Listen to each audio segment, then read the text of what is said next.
Hi, I'm Jason Leahy, Executive Director of the Illinois Principals Association, and thanks for joining me and my guest here for this IPA talk. So today's date is February 21st, and we're recording from the Alliance Leadership Summit, where IPA has come together with IASA, IASB, and IASBO for our every other year event where we're here in the Capitol talking about various legislative items that are of importance, and then planning to visit the Capitol and advocate on behalf of schools here across the state of Illinois.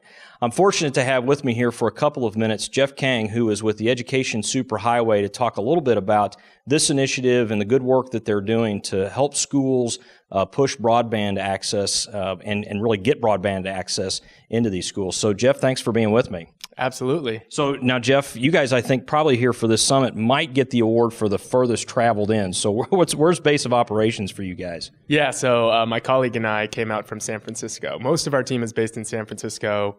We've got a couple of folks in Texas and Oklahoma, other parts of the country, but yeah, most of our team's out there. Great. So let's just get right to it. I do want to hear a little bit about Ed Superhighway and you guys as an organization, but let's just get right into the work that you're doing specifically in Illinois. Can you talk a little bit about that, maybe how things got started, where we are right now, what we're trying to get done? Yeah, absolutely. Our goal and vision as Education Superhighway, and then also in partnering with states, which is a lot of the work that we do, is to make sure that every classroom and every school and every state is connected to high-speed internet. Mm-hmm. And so when we came in, I would say around April of 2016 in the state of Illinois, one thing we really look for in the partnership is just leadership and commitment to that goal, that same vision, at the state leadership level, as well as with the State Board of Education and districts, just to hear that that is an actual want and need of and you're working pretty closely with Dr. Purvis's office here in Illinois, too, if I'm correct, right? Correct, yeah. So Dr. Purvis, Dr. Smith,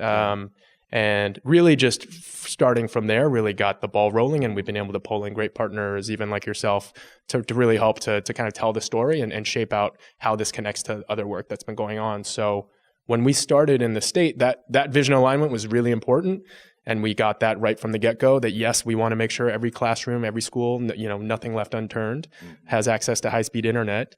And that partnership was really built. And I'd say another neat thing that Illinois did, not every state in the country has had this opportunity, was to sign on with the National Governors Association.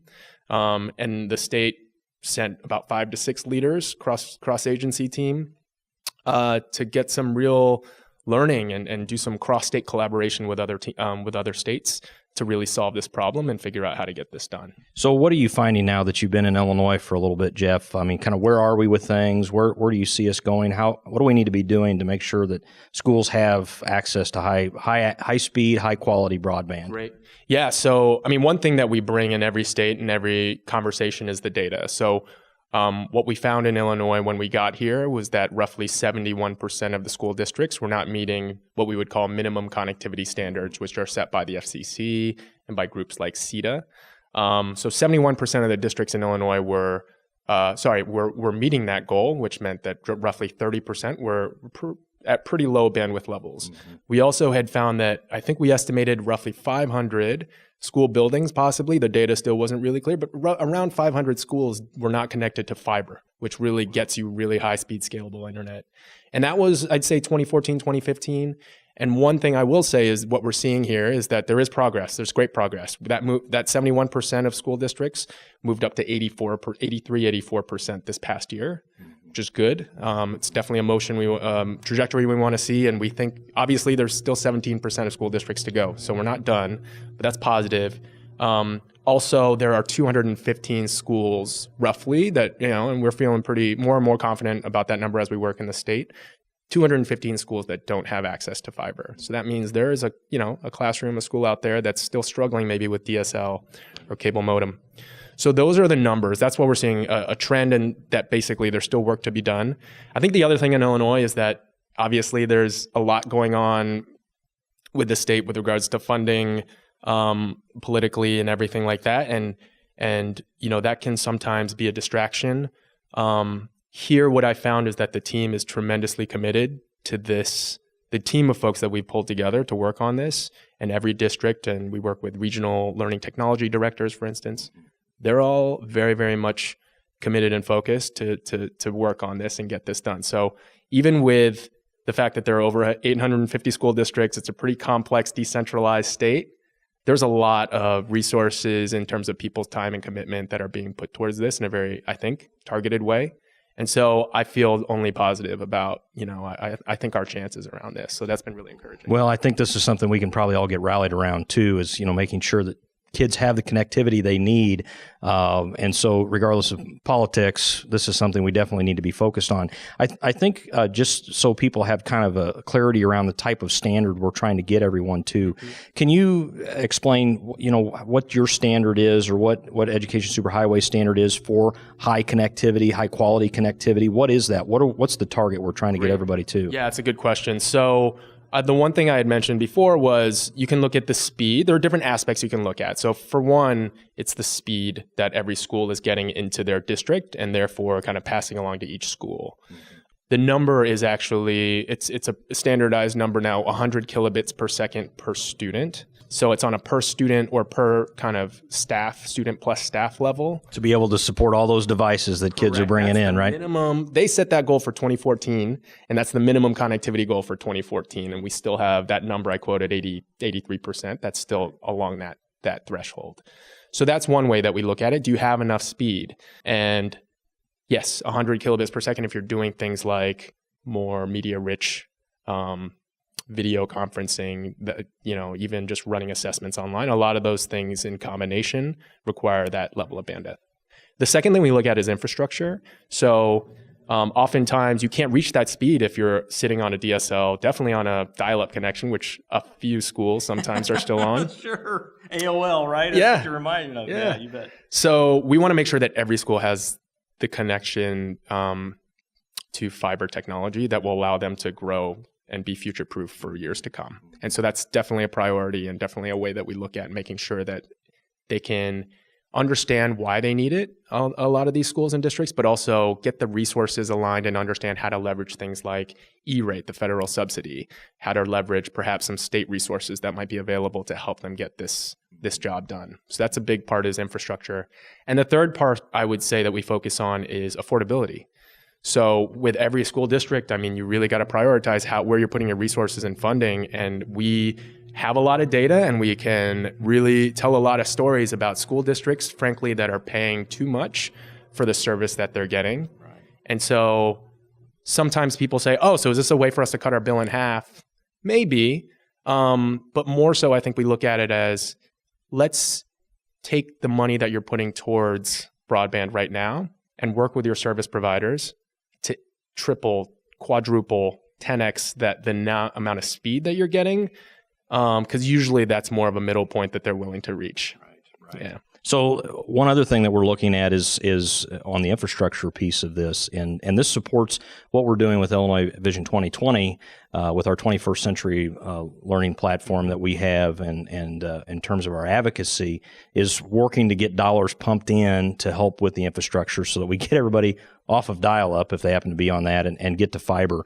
So the State Board of Education, I know, has allotted $5 million in their budget for this, and I believe in conversations with you, Jeff, that's kind of where we need to be in order to maximize E-rate funds and pair those up with some local dollars, maybe even be able to subsidize the local effort with this money, and then help get every school district, hopefully in the state, connected to fiber access, correct? So what are you guys doing, on the advocacy side? Because you talked a little bit about, some of the other resources that you have, and I know you've got a lot of good online resources, and we'll want to make sure to plug the website before we're done.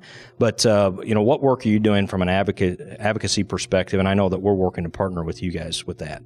Absolutely, yeah. So totally right. The state has taken some leadership around identifying, first quantifying the need, and then trying to put a number to it and say, hey, there's really an opportunity if we can put up some resources to draw on more federal dollars to the state. So what we're trying to do is, to get that leadership alignment and vision around it, to say, yes, this is a good opportunity, let's go for it. And then the second thing that we do is to try to bring in data and kind of pretty practical on the ground stories about districts or cases, right, where this could really help, or maybe the number of schools or number of districts that could need this, or we help to actually we can use the information we have on the ground to help estimate maybe the cost that it would take. I want to step back real quick and just kind of frame the opportunity. What we're referring to is the state matching fund and the $5 million request that the Board of Education put in, and I believe the governor's also put in, and to reflect that, is basically a really good opportunity so if the state, there's a program with the FCC and the E-rate program that on top of all the subsidies they already provide to school districts, if the state puts in, let's say a school district wants to build fiber to their schools, 2 schools that are unconnected, and it's a really expensive cost upfront, one-time cost to get those schools connected. And so the way that this program can help is, let's say the state says, I can help to pay for up to 10% of the cost of your project. And when the state says, I'll put in 10%, the feds and the FCC will also match that and put in their 10%.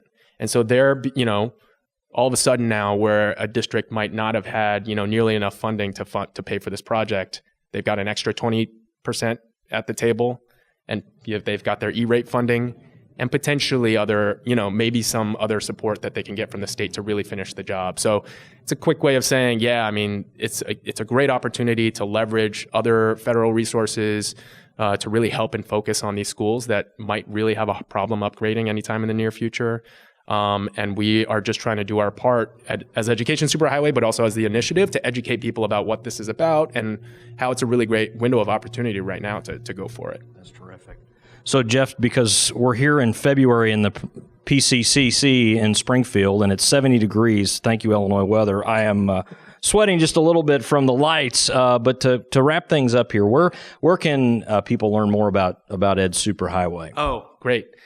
So one thing is, obviously you can go to educationsuperhighway.org. It's a mouthful, but once you start typing, the letters flow. Educationsuperhighway.org will show you, we've got a lot of online tools and resources that are targeted for school district leaders, also state leaders and local leaders, to help educate you on all the stuff we were just kind of talking about. 2, there's a tool called Compare and Connect K-12, which is you can connect to through that website. It's a tool that we've built. And it really, it's kind of like buying a car online or something like that. If you want to know how much you are paying as a school district for your broadband services, right, we'll show you. If you want to know how much your neighbor's paying, we'll show you. That's transparency. And we'll show that is there, complete right? Data transparency. Yeah. It's been phenomenal. And I feel like we are still trying to get the word out, but we've gotten really good feedback about that tool. So please use that tool. And then 3, I think we're partnering with ISB. It's just been a tremendous, right? Like folks like yourself. I think as we build those relationships, the Learning Technology Center directors that support all of the districts and principals and schools across the state with technology, they are our go-to people. And I feel like for districts and school-based people, they're kind of the bridge, I think, for our services. And so, feel free to contact me, but I think also just you've got other folks that you can lean on to get help or ask questions. Great. Well, and I'll just make a personal pitch here. You guys have been very service-oriented and very engaged, which we appreciate with that. So Jason Leahy here with Jeff Kang at the very warm Alliance Leadership Summit here on about a 70-degree day in Springfield. But thanks, Jeff, for spending some time here with me. Appreciate that. This is Jason Leahy with IPA. If there's anything we can ever do for you, don't hesitate to reach out at any time, and you can always check us out on the web at ilprinciples.org. Take care.